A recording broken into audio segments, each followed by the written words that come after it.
Hello mga Mars! Ayan, may bagong dessert tayo na pwede nating gawin ngayong holidays.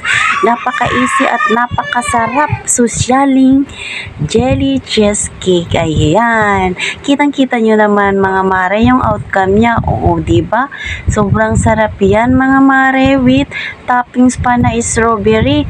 Ayan yung strawberry na binili ko. Nakikita nyo naman may buo-buo pang strawberry. So, una natin gawin ay mag-mix tayo ng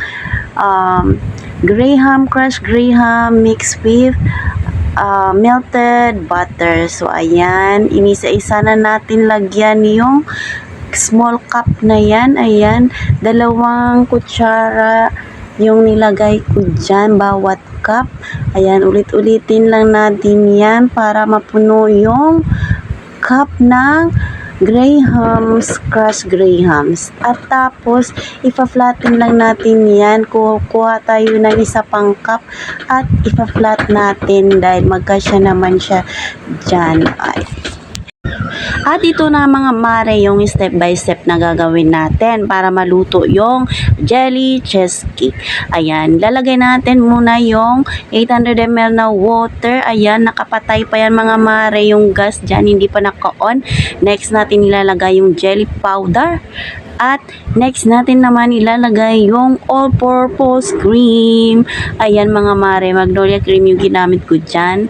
At next na naman yung ilalagay natin yung condensed milk. Ayan. Nasa sa inyo mga mare kung ubusin yung ilagay dyan. Kung gusto nyo matamis or hindi. Kung gusto nyo katamtaman lang ang tamis, ayan. Pwede kalahati lang sa na condensed milk. At next natin gagawin mga mare, syempre hindi pa yan naka-on yung gas natin. I-mix muna natin bago natin i-on yung gas. I-mix muna natin lahat-lahat mga mare. Paikot-ikutin lang natin yan gaya ng pagpaikot-ikot natin sa mga jowa or asawa natin. Char! Ayan, pag na-mix na mga mare, ayan, i-on natin yung kalan. At ayan, mapapansin yung mga mare na kumukulo na yun. Unang kulo at ilalagay na natin yung cream cheese. Siyempre mga mare, patayin muna natin yung gas bago natin nilagay yung cream cheese. Ayan, i-mix-mix lang natin yan hanggang matunaw. At nang matunaw na, pwede na natin ilagay sa mga cup. Ayan. Bilisan lang natin paglagay dyan mga mare dahil mabilis siyang tigas. Ayan. Napapansin nyo dyan mga mare na tumigas na yung pinaka huli.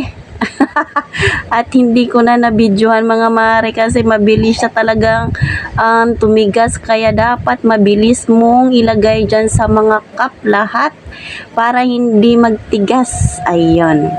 Ganyan na siya mga mare. At pag nalagay na natin lahat mare yung mga jelly cheesecake mix, ayan, lalagyan na natin ng strawberry yung toppings. Ayan, isang can na ganyan yung nagamit kong strawberry. Ayan, dinamihan ko na dahil madami pang sobra. Ayan, may buo-buo pa yung strawberry kaya masarap siya pagkainin na. At ayan na nga mga mare yung napakagandang outcome. Ayan, socialing dessert para sa ating mga handa ngayong holidays or birthday. So, ano pa yung hinihintay nyo mga mare? Gumawa na kayo nito para may special dessert kayo para sa Christmas and New Year. O, ayan, takpan na natin yan lahat. Ayan, ganyan lang kaliit mga mare yung dessert natin. Kasyang-kasya sa buong pamilya yung isang ganyang recipe. So, napakasulit, napakasarap, pero mamahalin yan mga mare dahil cheesecake siya. Plus, yung toppings pa na strawberry. Pero okay lang yan mga mare dahil mabubusog ka naman. Mabubusog ka sa sarap na yan. Kaya, ano pa yung hinihintay natin mga mare? Go for the go na!